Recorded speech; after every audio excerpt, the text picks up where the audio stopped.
जनमत की पुकार में आपका स्वागत है। आम आदमी पार्टी ने बीजेपी पर हमला बोला है। बाबा साहब भीमराव अंबेडकर मामले के बाद अब पूर्वांचलियों के मुद्दे पर जेपी नड्डा के बयान पर बीजेपी को घेरा है। आम आदमी पार्टी का आरोप है कि सदन में दिल्ली में अवैध घुसपैठ और वोट काटने के मामले पर चर्चा के दौरान जेपी नड्डा ने पूर्वांचलियों की तुलना रोहिंग्या और बांग्लादेशियों से की। आम आदमी पार्टी बयान को दिल्ली में रह रहे पूर्वांचलियों के सम्मान से जोड़ते हुए चुनावी मुद्दा बनाने में जुट गई है।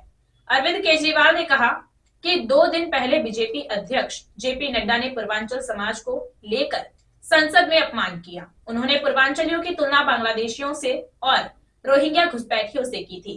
खुलेआम संसद के अंदर जेपी नड्डा ने कबूल किया कि बीजेपी के कार्यकर्ता पूर्वांचलियों के वोट कटवा रहे हैं। उनको रोहिंग्या और बांग्लादेशी कहा जा रहा है, ऐसे कैसे कर सकते हैं? अरविंद केजरीवाल की पूरी बात सुनिए कि उन्होंने क्या कहा। तो आपने देखा खुलेआम सदन के अंदर भारतीय जनता पार्टी के अध्यक्ष जेपी नड्डा जी ने कबूल किया कि भारतीय जनता पार्टी के कार्यकर्ता पूर्वांचल समाज के, रोहिंग्या के, बांग्लादेशियों के नाम कटवा रहे हैं। हम इसकी कड़ी निंदा करते हैं और ये एक पूरे पूर्वांचल समाज के खिलाफ साजिश है। एक तरफ उनको कहा जा रहा है कि वो रोहिंग्या हैं। यूपी और बिहार से आए हुए दिल्ली के अंदर बसे हुए लोग, जिन्होंने जो 30-30, 40-40 साल से दिल्ली में रह के और दिल्ली को बनाने का काम कर रहे हैं, उनको रोहिंग्या कैसे कहा जा सकता है? उनको बांग्लादेशी कैसे कहा जा सकता है? उनको नाम कटवा के एक तरफ उनकी नागरिकता छीनी जा रही है, भारत में रहने का अधिकार छीना जा रहा है, और दूसरी तरफ हम सब जानते हैं कि वोटर कार्ड की वजह से बहुत सारी सरकारी सुविधाएं मिलती हैं, वो सारी सरकारी सुविधाएं भी छीनी जा रही हैं। और ये क्यों किया जा रहा है? ये एक सोची समझी बहुत घिनौनी साजिश के तहत बीजेपी कर रही है, क्योंकि दिल्ली का अधिकांश पूर्वांचल समाज आम आदमी पार्टी का वोटर है। इसीलिए बीजेपी ने साजिश रची है कि दिल्ली के पूर्वांचल के जितने वोट हैं वो पूरी तरह से कटवा दिए जाएं। हमने अभी थोड़े दिन पहले खुलासा किया था, मैंने आपके सामने शादरा के 11,000 वोटर्स की लिस्ट रखी थी जो बीजेपी ने इलेक्शन कमीशन को दी है कटवाने के लिए। इसके अलावा हमने 14 विधानसभाओं की लिस्टें रखी थी जो बीजेपी अलग अलग जगह पे हजारों की तादाद में कटवा रही है। इनमें मैं नाम पढ़ रहा हूं: विवेक मिश्रा, रुचि मिश्रा, आकाश मिश्रा, उबैदत पांडे, प्रिया दुबे, विनीता सिंह, लखन सिंह, अरुण कुमार मिश्रा, अमित झा, अर्जुन सिंह, देवेंद्र सिंह, अभिषेक यादव, रसिया कुमार, सरुल कुमार, मनोज कुमार सिंह, ऐसे कितने ही नाम। ये रोहिंग्या हैं। बीजेपी बताए, नड्डा साहब बताए, ये रोहिंग्या हैं। ये सारे पूर्वांचल समाज के उत्तर प्रदेश और बिहार से आए हुए हमारे भाई हैं, जिन्होंने दिल्ली के अंदर पिछले 30-30, 40-40 साल से रह रहे हैं। अपनी गंदी राजनीति के तहत ये लोग इनके नाम कटवा रहे हैं। जहां एक तरफ इन्होंने पूर्वांचल समाज को उजाड़ने का पूरा प्लान बनाया है दिल्ली के अंदर भारतीय जनता पार्टी ने। मैं ये कहना चाहूंगा कि जब से आम आदमी पार्टी बनी है, हम लोगों ने दिल्ली के अंदर पूर्वांचल समाज को सम्मान देने और उनको बसाने का काम किया है। मुझे आज भी याद है 2013 में दिल्ली में उत्तर प्रदेश से और बिहार से बहुत लोग आते हैं। मोटे मोटे तौर पे 2 कारण से आते हैं। एक नौकरी की तलाश में आते हैं और एक स्टूडेंट्स आते हैं, पढ़ाई लिखाई करने के लिए आते हैं। अक्सर गरीब तबके के और लोअर मिडिल क्लास के लोग आते हैं। जब वो दिल्ली आते हैं उनके पास पैसा नहीं होता, गरीब होते हैं। दिल्ली में किराए बहुत ज्यादा हैं, इस वजह से वो रेगुलराइज्ड कॉलोनीज के अंदर, बड़ी बड़ी कॉलोनीज के अंदर किराए पे मकान नहीं ले सकते, तो वो कच्ची कॉलोनियों में जाते हैं और कच्ची कॉलोनी में या तो कोई घर खरीद लेते हैं या वहां पे किराए पे रहते हैं, क्योंकि वहां पे सस्ता है। कच्ची कॉलोनियां जितनी है दिल्ली के अंदर, 1797 जो कच्ची कॉलोनियां हैं, इनमें आप देखेंगे 80 से 90% रहने वाले लोग आपको पूर्वांचल समाज के मिलेंगे। आज भी मेरे को याद है 2013 का चुनाव। 2013 में जब मैं कच्ची कॉलोनियों में जाता था, यहाँ गोडे गोडे तक, घुटनों तक पानी रहता था, कीचड़ रहता था, आप गलियों में चल नहीं सकते थे। पानी की कोई निकासी नहीं थी, पीने का पानी का कोई सिस्टम नहीं था, कोई सीवर सिस्टम नहीं था, कोई ड्रेनेज सिस्टम नहीं था, कोई सड़कें नहीं थी, कोई गलियां नहीं थी, कोई नालियां नहीं थी, कोई अस्पताल नहीं थे, कोई स्कूल नहीं थे, कुछ नहीं था कच्ची कॉलोनी के अंदर। बस किसानों ने अपनी जमीनें काट काट के, बिल्डर्स ने जमीनें काट काट के और बेच दी थी गलत तरीके से। उन हालातों के ऊपर ये लोग रहते थे। और 2015 में जब मैं मुख्यमंत्री बना, मैंने अफसरों को बुलाया, मैंने कहा हमें यहाँ सड़कें बनानी है, नालियां बनानी है, हमें इनको इज्जत की जिंदगी देनी है। तो अफसरों ने कहा ये काम नहीं हो सकता। मैंने पूछा क्यों नहीं हो सकता? उन्होंने कहा क्योंकि सुप्रीम कोर्ट के ऑर्डर हैं, क्योंकि केंद्र सरकार के ऑर्डर है कि कच्ची कॉलोनियों में विकास नहीं किया जा सकता। उन सारी अड़चनों को, सुप्रीम कोर्ट के ऑर्डर्स को, केंद्र सरकार के ऑर्डर्स को, हमने सारी अड़चनों को पार करके और कच्ची कॉलोनियों में विकास करना चालू किया। दिल्ली में 1797 कच्ची कॉलोनियां हैं। आज 1650 कॉलोनियों के अंदर हमने पानी पहुंचा दिया है, पानी की पाइपलाइन डाली है। हमने 10,000 किलोमीटर की सड़कें और गलियां बनाई हैं कच्ची कॉलोनियों के अंदर।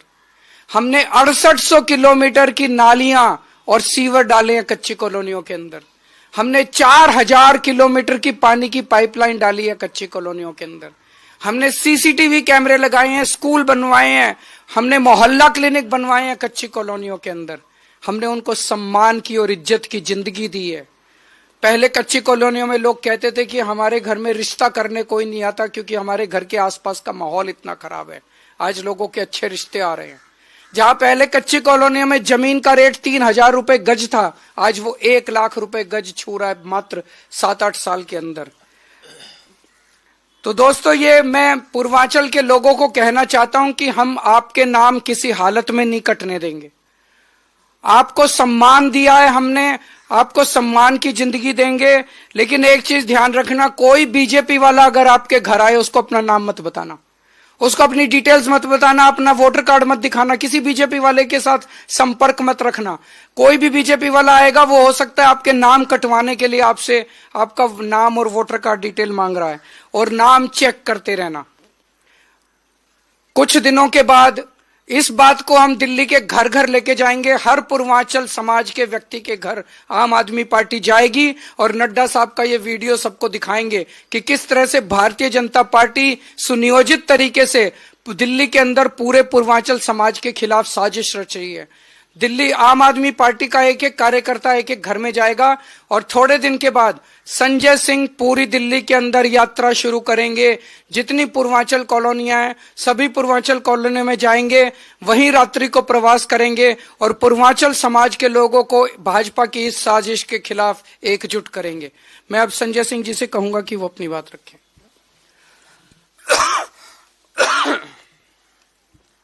सभी पत्रकार बंधुओं को नमस्कार। आदरणीय अरविंद केजरीवाल जी ने अभी विस्तार से सारी घटना के बारे में बताया। मैं उस समय सदन में मौजूद था जब हमारे पूर्वांचल के भाइयों का अपमान किया गया, उनको रोहिंग्या कहा गया, उनको बांग्लादेशी कहा गया, उनको घुसपैठिया कहा गया। हम अपने ही देश में घुसपैठिया हो गए। हम यूपी वाले, बिहार वाले, पूर्वांचल वाले जो 40-40 साल से दिल्ली में रह रहे हैं, हमारे बच्चे यहां पैदा हुए, पढ़ रहे हैं, यहां पे मां बाप यहीं रहते हैं, परिश्रम करके मेहनत करके हमने दिल्ली को बनाया। हम अपने ही देश में बांग्लादेशी हो गए, रोहिंग्या हो गए। और ये कोई सामान्य व्यक्ति नहीं, भारतीय जनता पार्टी के राष्ट्रीय अध्यक्ष कह रहे हैं। मैं वहां चिल्ला रहा हूं कि अरे भाई, ये राम नाम है इनका, ये राम सिंह नाम है इनका, ये नाम तो सुन लीजिए आप। कोई सुनने के लिए तैयार नहीं। पूरी भाजपा खड़ी होकर चिल्ला रही है, रोहिंग्या रोहिंग्या रोहिंग्या कर रही है। जैसा अरविंद जी ने कहा, पूरे दिल्ली के अंदर पूर्वांचल कॉलोनियों में जाएंगे, वहां अपने पूर्वांचल भाइयों के सामने ये अपमानजनक वीडियो जो खुद बीजेपी के राष्ट्रीय अध्यक्ष का वक्तव्य है, उसको एक एक कॉलोनी में दिखाएंगे, एक एक पूर्वांचली भाई के मोबाइल में पहुंचाएंगे, उनको सुनाएंगे और इस अपमान का बदला इस बार के चुनाव में लेना है। हम बांग्लादेशी नहीं है। हम लोग कोई सुल्तानपुर से, कोई गोंडा से, कोई पटना से, कोई बिहार से, कोई मुजफ्फरपुर से यहां पे आया है। आप नाम मैं पढ़ रहा हूं, मैं तो कह रहा हूं, आप पत्रकार बंधुओं से भी कह रहा हूं, जाइए चेक कीजिए, पता तो कीजिए इनका। ये राम सिंह नाम है इनका और 114/61 इनके घर का नंबर है। भंवर सिंह कैंप, बसंत विहार में ये रहते हैं। ये रोहिंग्या है राम सिंह, ये इनका नाम लिखा हुआ है। मैंने आपको पूरा पता बता दिया। दूसरा नाम है राम। मैं वहां चिल्ला रहा हूं कि भाई इनका नाम राम है, राम है, राम है। कोई सुनने के लिए तैयार नहीं। पूरी बीजेपी ऐसे चीख रही है पार्लियामेंट के अंदर जैसे गला दबा देंगे मेरा। ये 114/108 इनका घर का नंबर है। भंवर सिंह कैंप, बसंत विहार, ये इनका पता है, आर के पुरम। तीसरा नाम छोटे लाल वर्मा, ये अंबेडकर बस्ती आर के पुरम में रहने वाले हैं। B212 इनका घर का पता है। बहुत सारे नाम हैं। मैं चाहता हूं कि लिस्ट आप चेक कीजिए। आप खुद से जाइए, हमारे पूर्वांचल के भाइयों से मिलिए जिनको रोहिंग्या कहा गया, बांग्लादेशी कहा गया। तो मैं सिर्फ इतना कहना चाहूंगा कि अरविंद केजरीवाल जी ने छठ घाट दिल्ली के अंदर बना के पूर्वांचलियों के सबसे बड़े त्योहार को मनाने के लिए हर प्रकार की सुविधा उपलब्ध कराई। पूर्वांचल के, यूपी के, बिहार के भाइयों को सम्मान दिया। विधानसभा के टिकट में 1-2 टिकट हम लोगों को मिलता था 2013 के पहले, 1-2 टिकट बड़ी मुश्किल से। सबसे ज्यादा टिकट देने का काम, मंत्री बनाने का काम, सांसद बनाने का काम अरविंद केजरीवाल जी ने किया। पूर्वांचल के, यूपी के, बिहार के भाइयों को सबसे ज्यादा टिकट देने का काम, सांसद, विधायक, मंत्री बनाने का काम अरविंद केजरीवाल जी ने किया। और आज उनकी पार्टी जब पूर्वांचल के लोगों का वोट बचाने के लिए कोशिश कर रही है तो उनको रोहिंग्या कहा जा रहा है, बांग्लादेशी कहा जा रहा है। तो इसलिए ये यात्रा बहुत व्यापक तौर पे पूरे दिल्ली में चलाई जाएगी और एक एक घर में, एक एक पूर्वांचल भाई के पास, यूपी बिहार के लोगों तक अपना संदेश हम लोग पहुंचाएंगे। अवध हो जाए। आदरणीय पत्रकार भाइयों को प्रणाम। जैसा कि आदरणीय केजरीवाल जी और संजय सिंह जी ने आपको इस चीज से अवगत कराया, 1995 में संगम विहार एक जगह पड़ती है, आप सब लोगों ने सुना होगा। हम वहीं पे रहे क्योंकि इतना पैसा तो था नहीं। मेरे फादर क्लर्क थे पोस्ट ऑफिस में, तो मेरे पास इतना पैसा नहीं था कि मैं आउटरम लाइन में रहूं या मैं किंग्सवे कैंप में रहूं। तो हमारे लिए तो ऐसी बस्तियों में ही रहना था। और जब इलेक्शंस हुए उसके बाद आज आप जाकर देखो उन बस्तियों का कितना बढ़िया हाल है। लेकिन ये जो नड्डा साहब ने हमें रोहिंग्या बताया कि पूर्वांचली रोहिंग्या हैं, मुझे उनका मकसद उसके पीछे दिखाई पड़ता है। गाना है ना, पंछी नदिया पवन के झोंके, कोई सरहद ना इन्हें रोके, शिक्षा स्वास्थ्य विकास की धारा, कोई राज्य ना इन्हें रोके। अब जब पूर्वांचली भाइयों को पता चल रहा है कि असली विकास कहां हो रहा है और हमें किसके साथ रहना है। मेरे पूर्वांचल के कितने सारे परिवार हैं जो यहाँ के स्कूलों में पढ़ रहे हैं और उनके लिए, मेरे शहर के लोगों को लिए, वो कहते भैया हम भी सोच रहे हैं अब दिल्ली ही आ जाए।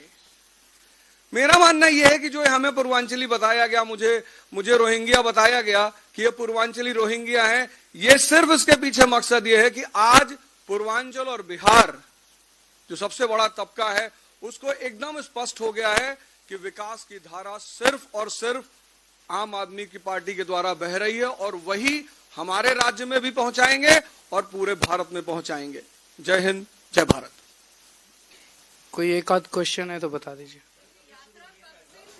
अभी कुछ दिन के अंदर ही शुरू होगी।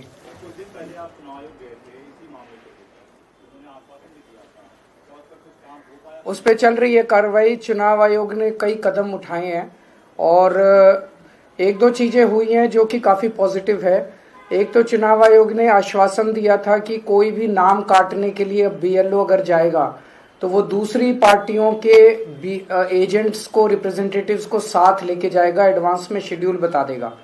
हमारे पास कुछ विधानसभाओं में शेड्यूल आए हैं। मैं उम्मीद करता हूं कि बाकी विधानसभाओं में भी वहां के रिटर्निंग ऑफिसर शेड्यूल भेज देंगे ताकि वो बीएलओ के साथ जा सकें। और भी कई कदम उठा रहे हैं, तो उससे हम अभी फिलहाल संतुष्ट हैं। तो ये तो बिना दूल्हे की बारात है। क्यों नहीं दे रही है? उनसे पूछो कि भाई आप किसके नाम पे चुनाव लड़ना चाहते हो, कौन होगा, अगर कौन जिम्मेदारी संभालेगा, उनसे पूछिए। आप दिल्ली के लोग जानना चाहेंगे, दिल्ली के लोगों का हक बनता है जानना।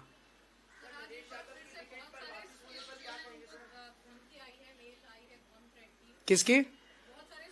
ये एक सिलसिला बनता जा रहा है। मैं आपसे पूछना चाहता, पिछले 9 या 10 दिनों में चौथी बार हो रहा है कि इतने स्कूलों को, दिल्ली के नामी गिरामी स्कूलों को थ्रेट आते हैं।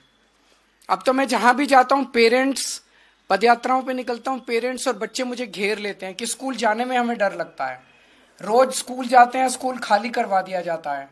एक भी आदमी अभी तक गिरफ्तार नहीं हुआ, एक भी आदमी। क्यों? अमित शाह जी कहाँ हैं? अमित शाह जी जवाब क्यों नहीं दे रहे? अमित शाह जी को दिल्ली आना चाहिए, उनको दिल्ली के लोगों के बीच में बैठना चाहिए, दिल्ली के लोगों के जवाब देने चाहिए। दिल्ली के लोग क्या मांग रहे हैं? केवल सुरक्षा ही तो मांग रहे हैं। सुरक्षा तो उनका अधिकार है। अमित शाह जी जवाब क्यों? अगर आपने हमारा अभी तक चैनल सब्सक्राइब नहीं किया है तो कृपया चैनल सब्सक्राइब कर लें, लाइक करें, शेयर करें, कमेंट करें। तो मिलते हैं फिर किसी और खबरों के साथ। नमस्कार।